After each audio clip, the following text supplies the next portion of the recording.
Hi there, I'm Tommy Carbone, Maine author and regional explorer, bringing you news, history, and fun facts from the Maine coast to the Maine North Woods. In today's show, we're talking about how Moosehead Lake actually got that name. And if you've ever searched on the internet, you might think you know, but you could be surprised. Come on, let's go explore.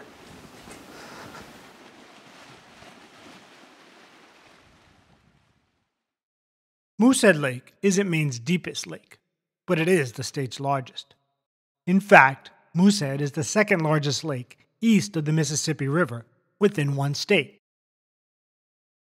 Lake Okeechobee in Florida is larger, but with an average depth of about 9 feet, isn't that more of a mud hole really? And Lake Pontchartrain is big, but that's also brackish water. And we clarified that Moosehead is the largest lake within one state east of the Mississippi because the Great Lakes are larger, but they border multiple states or Canada. Moosehead is the largest freshwater mountain lake east of the Mississippi. Like the name of the lake, how we measure the lake also is disputed on various sites.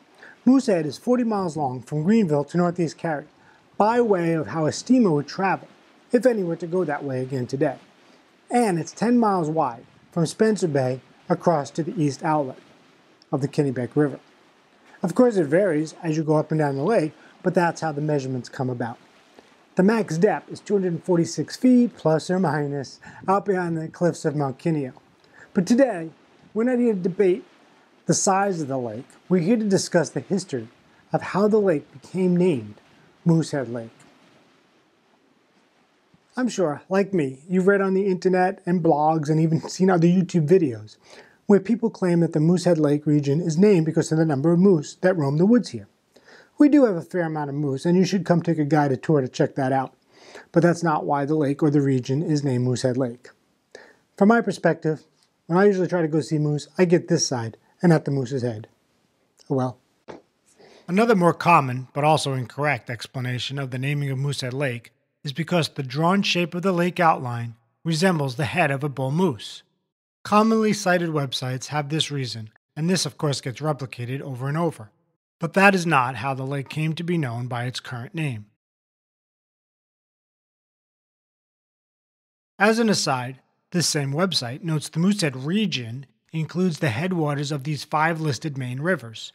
That would be a very expansive definition of what encompasses the Moosehead region. But that is a discussion for another time. The website for Britannica probably has the most incorrect worded explanation as of citing this in January of 2023. You cannot see the outline shape of the lake resembling the head of a moose or a crouching moose when viewed from atop Mount Kineo.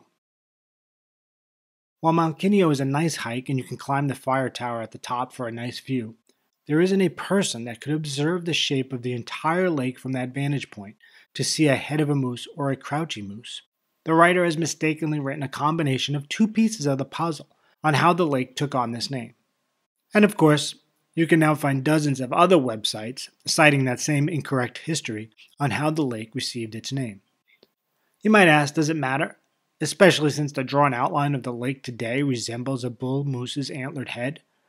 Well, yes, it does. It matters for the history, as I'll explain. To begin to unravel the puzzle of how the lake was named, I'll start with an illustration of what would be the most accurate drawn map of the lake from the 1880s by Dr. Lucius Lee Hubbard. As you can see, the lake does in fact look like the head of a bull moose. However, we can't claim that the lake was named Moosehead for the shown outline, because although serendipitous, the lake was being labeled Moosehead Lake on the maps many years before anyone knew what the lake would appear as following an accurate survey. We must ask then, were the early map makers omniscient? To know the shape the lake would turn out to be would be an antlered moose's head when they finally surveyed the shoreline? Of course not. To find out how the lake received its current name, we must go back to when the first explorers arrived, and they spoke to the indigenous people who were there.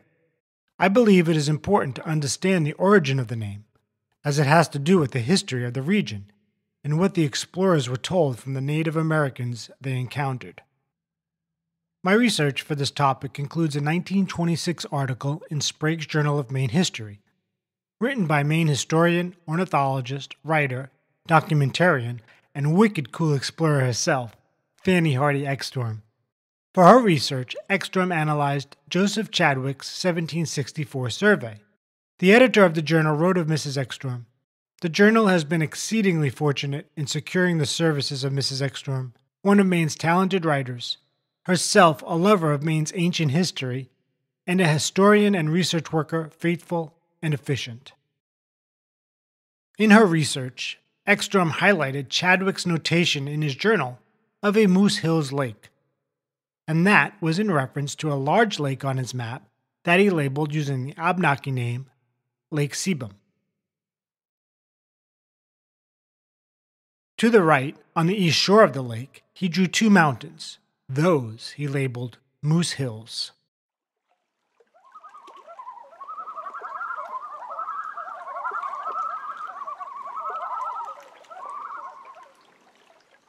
So as you can see, Lake Sebum on Chadwick's map does not appear as a bull moose's antlered head. But there are two important clues. One, his notation of the Moose Hills on the eastern shores of the lake, and two, the notation in his journal of Moose Hills Lake. Those two items are important clues into how this lake received its English name. In her extensive and well-researched article, Ekstrom concluded on the later mapmakers renaming the lake from the native given name to the English name. She wrote, "When the name of Moosehead Lake came in, I do not know, nor why." It wasn't that Ekstrom didn't know why that name was such. She just didn't have a definitive date or person who declared it to be Moosehead Lake, or why they decided to use that name versus the original native name. While Chadwick's drawn outline does not represent the correct shape, and the drawn connection to the Penobscot River is also incorrect, his notation about Moose Lake and the Moose Hills are two of the earliest clues in how the English given name for the lake would become adopted. The Moose Hills on the eastern shore of Chadwick's representation of Lake Sebum are possibly, or most likely, what are now known as the two Spencer Mountains. Mrs. Ekstrom was well aware of the Native American legend related to those hills, a legend we will review in this video. In her essay, Ekstrom made mention of the 1755 map from John Mitchell, which was a very important map for the forming of the boundary of the United States during the negotiations at the Treaty of Paris in 1782. However, this map was discounted by Ekstrom for its inaccuracies in what was the District of Maine. She wrote, "The Mitchell map of 1755 is negligible for local details." And she added, "John Mitchell's map of North America may be disregarded as no authority. As it was used between Britain and the United States, some took it as authority enough, but Ekstrom meant in regards to the Maine North Woods." Certainly, the Mitchell map is not without inaccuracies when it comes to details in northern Maine and the location of Moosehead Lake. Mitchell drew a water body he labeled Chenbesic, which was the word for Chesuncook. It is apparent the lake has carried paths through smaller bodies of water that lead to the Penobscot River. This might indicate this is in fact meant to be Chesuncook, which carries past the rapids to the lower lakes. Another theory was these carries represented carries to the Pleasant River system. However, this body of water is most likely representing Chesuncook, and a lake that would become known as Moosehead Lake is not evident on this map. Not so fast, you say. The water body Chenbesic also shows an outlet to the south, flowing into the Kennebec River. This, of course, does not exist from Chesuncook. This led some to believe that maybe Mitchell mislabeled his map and his Chenbesic is meant to be Moosehead Lake. Not likely, but a theory, and thus the claim of inaccuracies, but useful for early map image comparisons, as we shall discover. One of the earliest maps, including an outline for what would be renamed as Moosehead Lake, is Montresor's map of 1761. He labels the lake as Moose Deer Lac, or Lac Original, which is a French word for moose or Canadian elk, but in this case intended to be the North American moose. Although notice how his cartographer mixes two languages. Instead of Moose Deer Lake, or Lac Original, he's labeled it Moose Deer Lac. Here we see Kineo is labeled as Mount Original, or Mount Moose, a key clue. It appears that what is now Little Spencer Mountain is labeled as Rocky Mountain, or Rocky Mountain. This is important for our story, as important as Chadwick's Moose Hills notation. Pownall's map from 1776 is a critical map as he includes both water bodies of Moosehead and Chasunkuk. However, notice Sebum Lake as a small oval in relation to the size of Chenospec. Here, Chenospec is correctly flowing to the west branch of the Penobscot. The larger depiction of Chasunkuk is likely because that lake had a higher prominence in water routes to the Penobscot people. But from a cartographer's interpretation of the Penobscot word, Chenospec, which means greatest lake, he drew it larger than Moosehead Lake. Wait, you say? You told us Moosehead was the largest lake in Maine. Surely the Native Americans knew that. Of course they did. But Maine was non-existent. There was no such place. They simply had this place, and Chenospec was their greatest lake in relation to the Penobscot River. Notice the large island in the center of Sebum Lake. This large island, shown in the middle, is meant to indicate the island that includes Mount Kineo. The fact that Pownall has depicted the island as large as it is, in relation to the size of the lake, is indicative of the legend responsible for how Moosehead Lake came to be named as such. On Osgood Carleton's 1795 map, he labels the lake not with its Native American name, but with the name as two distinct words of Moose Head. But certainly, the shape has no resemblance to a moose's head. So what do you think of that? Way back in 1795, Osgood Carleton drew one of the earliest maps, if not the earliest map, in which the name Moosehead Lake was applied. Why his map was not mentioned by Mrs. Ekstrom in her analysis is unknown.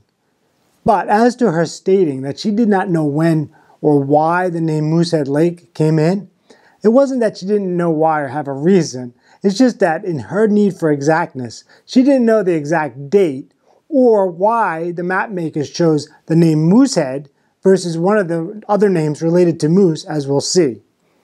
Notice also, as on Pownall's map, the large island, well then described as an island, around mid-lake, on which Mount Kineo rises. Very important. Matthew Carey's map from 1796 indicates Sebum Lake, which would become named Moosehead Lake, with the outlet, one of them at least, flowing correctly to the Kennebec River. But there is no label with the English name on his map. This map also shows Chenospec as a direct water route correctly flowing to the Penobscot River. But the plot thickens. A second map attributed to Matthew Carey, also from 1796, now labels the lake as Moosehead Lake. The spelling here is two words, as was shown on the earlier Carleton map. Another map, also attributed to Osgood Carleton, undated, but from between 1795 and 1805, shows Moosehead Lake, and now he has labeled it as one word. Above Moosehead, his note reads, "Here has been a large lake discovered, but it has not been surveyed." That is an interesting note. Moosehead Lake is shown as 5 fingers, as if to represent maybe antlers.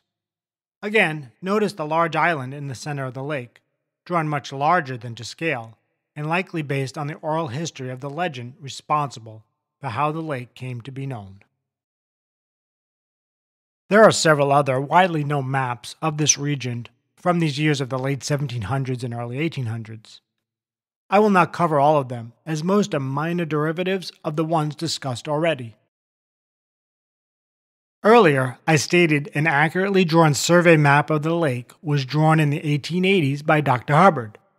However, the true shape of the lake appeared as early as 1820 on Moses Greenleaf's State of Maine map. Greenleaf labeled the lake as Moosehead Lake, and the shape was getting close to what would become an accurate outline drawing. An interesting comment on a later edition of the Greenleaf map was made by Henry David Thoreau when he took his trip to Katahdin in 1846. While staying at the hotel at the former site of the Mattawamkeag stagecoach line, he made a sketch of the Greenleaf map that was hanging on the wall there. On trying to use the map for his journey, he wrote, "In good faith, we traced what we afterwards ascertained to be a labyrinth of errors, carefully following the outlines of the imaginary lakes which the map contains." From the time of Greenleaf, maps of northern Maine progressed at a rapid rate and became more detailed for water bodies and scale of distances. This was in part to the exploration of timberlands and sporting tourism that expanded in these years. Colton, on his 1857 map, labeled the lake as Moosehead Lake. The outline is still not an accurate representation, and his depictions of the islands are only approximate. However, on this map, we see the peninsula that is home to Mount Kineo, albeit connected by a much wider thoroughfare than actually there. Please note, the access to Mount Kineo from the eastern side of the lake is over a private way and not accessible to the public. One of the best map makers was John Way, Jr. He drew the most accurate depiction of Moosehead Lake to date on his map of 1874. John was a young man who came to the North Woods with the intent of surveying to create the most accurate map of the region. He almost didn't live to see his goal come true, but that's a story for another day. Thomas S. Steele, a Northwoods explorer and writer, remarked, "John Way was one of the best map makers the region had known." For his part, Thomas Steele, from his journey to the North Maine woods, published maps under his own name, and in 1881 further improved on Way's surveys. But there was one more big development in terms of explorers, historians, and map makers of that era to come, and that was from Lucius Lee Hubbard. Fanny Hardy Ekstrom wrote, "Probably the person that did more for documenting the original native names of places in the Maine North Woods was Dr. Lucius Hubbard." Dr. Hubbard was a geologist, an explorer, and a writer. His time spent in the Maine North Woods led not only to a well-regarded map for lumbermen and sportsmen, but 2 books. The first, Woods and Lakes of Maine, a trip from Moosehead Lake to New Brunswick in a birch bark canoe, is a travel memoir of sorts.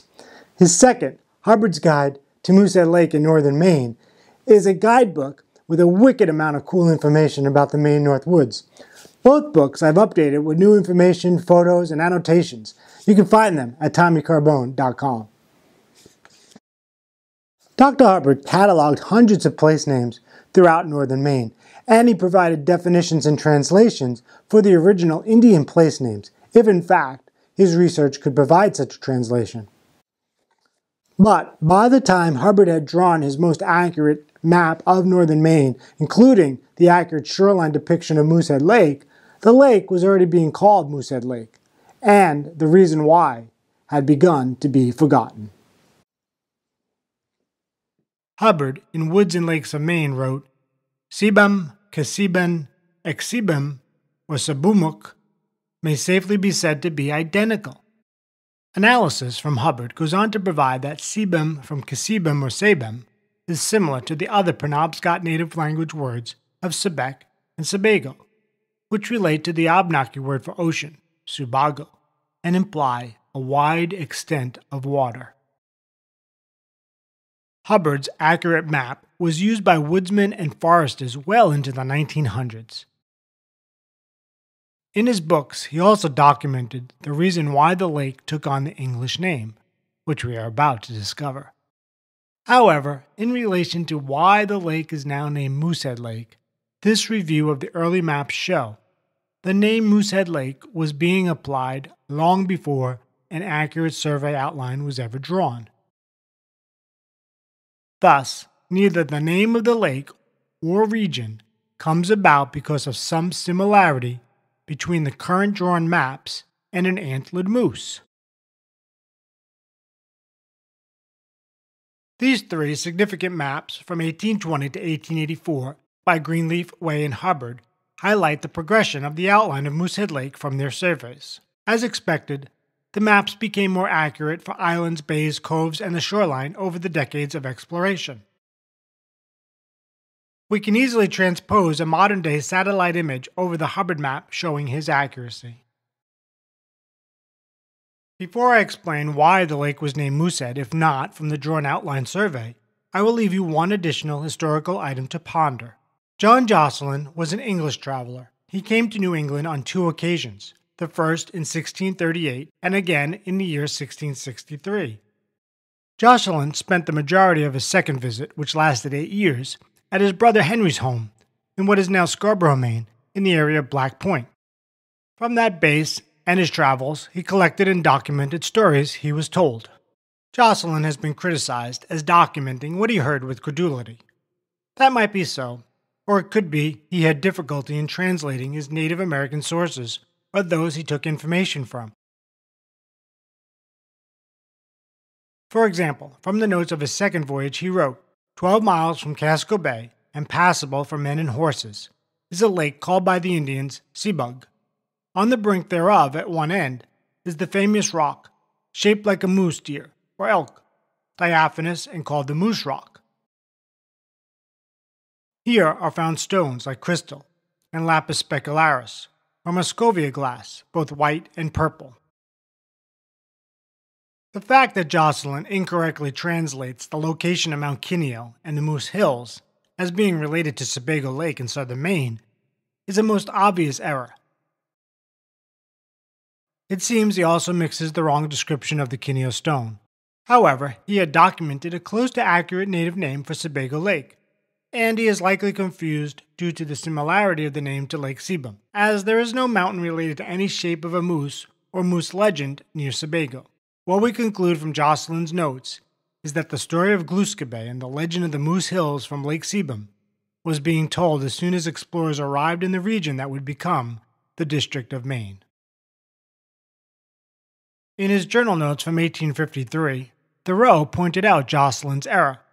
However, he himself missed out in documenting the story on how Moosehead Lake received its English name.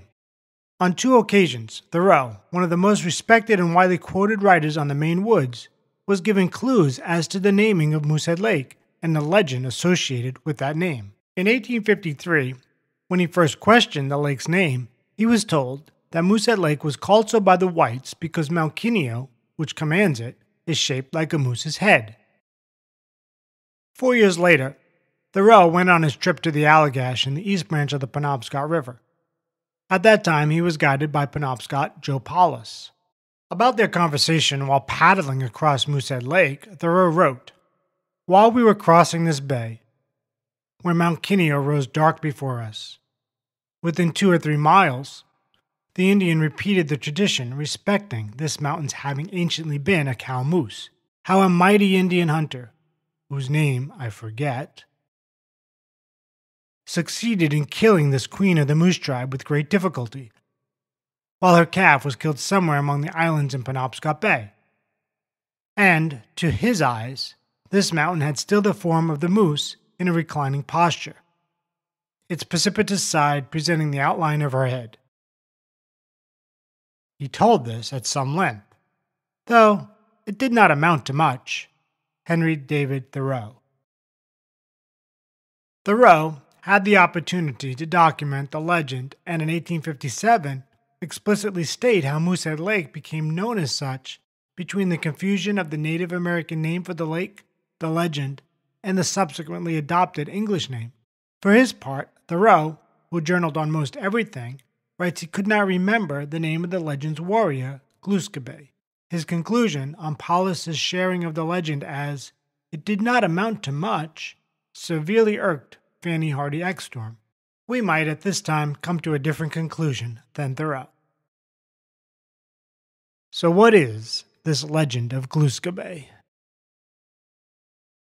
I took this picture from the summit of a mountain on the west shore of Moosehead Lake. On the left is Mount Kineo. To the right is Kakajo and Sapatawan Mountains, known more widely as Little and Big Spencer Mountains. The original native names for the Spencer Mountains were based on the Gluska Bay legend. From these original mountain names, we begin to understand the connection of a moose to the naming of the lake by the English speakers.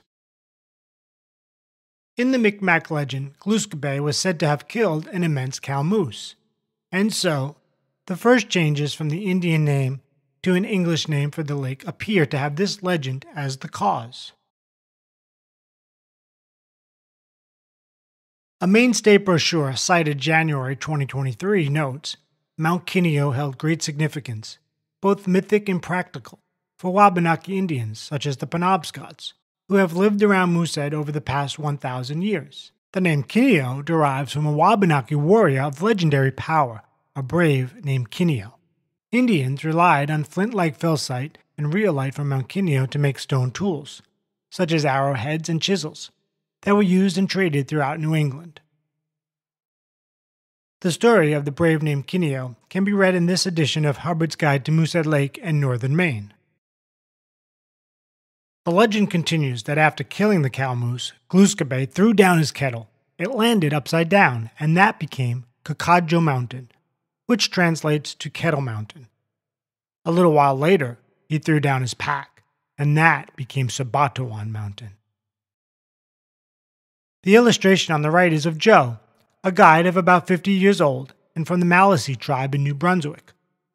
Joe guided for Lucius Hubbard, and a description of how a pack is made ready for the long journey was given by Hubbard in his Woods and Lakes of Maine book. Hubbard, as Ekstrom had noted earlier, was very diligent on his research of Indian place names. He put in a footnote, "The writer has not been able to find any modern Indian name for pack like Sabatawan. Sabatawan is said to mean more exactly the end of the pack, where the strap is pulled together." His exactitude and research is one of the reasons he is one of the best historians of the Moosehead Lake region and northern Maine. He also makes mention that the origin of the name Moosehead Lake is probably due to one of several old Indian legends. Mrs. Ekstrom, in her essay on Indian legends, tells of Glooscapbey and the Moose Hills. She wrote, "Kineo is her body. She lies, as seen from the south, with her rump to the east, and her withers are the elevation at the beginning of the western slope, while her nose is the hump nearest the water to the westward." Certainly many visitors and explorers and map makers were told of this legend. What these explorers took from the legend depended upon the individual. On hearing the legend, Hubbard wrote, "These traditions show that the Indians were endowed with great imaginative powers, and with no little poetic feeling. Mount Kineo, when seen from the southern side, looks not at all unlike an immense moose." It should be noted that most versions of the legend do not name the moose that turned to stone and became Mount Kineo. As we read in the brochure, as well as documented by Hubbard, the mountain is thought to have been named separately through the legend of the Indian brave Kineo. However, as these legends go, Hubbard also documented that the word Kineo is said to be Abenaki for high bluff. What is most interesting with respect to the lake naming is that Kineo is not merely the shape of a moose's head, but the whole head and torso and rump. The end result is the lake was given an English name related to the word moose, and was called, for example, Moose Lake or Moose Hills Lake, and finally Moosehead Lake, long before anyone knew what the actual shape of the lake would be when drawn on a map. And most importantly, it is apparent the legend of Glooscapbey and the Moose Hills, being told from the Native Americans to the whites as early as the 1600s, was the origin of the English name being given for what was Lake Sebum and is now named Moosehead Lake. Additional legends were documented by Fanny Hardy Ekstrom, and they can be read in Katahdin, Pamola, and Whiskey Jack, Stories and Legends from the Maine Woods. From this summary of the early maps, you now know an inaccurate map as early as 1795 indicated the name of the lake in northwestern Maine as Moosehead Lake. On that map, the outline wasn't close to a crouching moose or a moose's head. While it is a nice coincidence that the eventual drawn outline of the lake from surveys may resemble the profile of an antlered bull moose's head, The name Moosehead Lake was derived from the Moose Hills legend of Gluska Bay. Thus, when stating how Moosehead Lake received that name, the definition should read, the name Moosehead Lake is an English given name, first applied to the maps between the years of 1795 and 1820. The name was given based on a Native American legend of the story of Gluska Bay and the Moose Hills, told from the Abenaki people who lived in the region. The original native language names for the lake varied by regional native people and were, for example, Exibum, Sibumuk, or Sebum, all with a meaning related to extending water. So there you have it, the result that the outline of Moosehead Lake, once accurately surveyed and drawn on a map, turned out to look like the shape of an antlered bull moose's head, is serendipitously coincidental. Or is it? Thank you for watching and your interest in Maine history.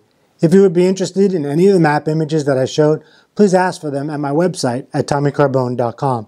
While there, ask to be signed up for my free newsletter, so you get all the behind-the-scenes information and stories and photos about all things Maine. And before you go, hit that YouTube subscribe button so you don't miss the next episode of My Maine Matters. Well, I'll see you on the next show, or maybe on the trail exploring.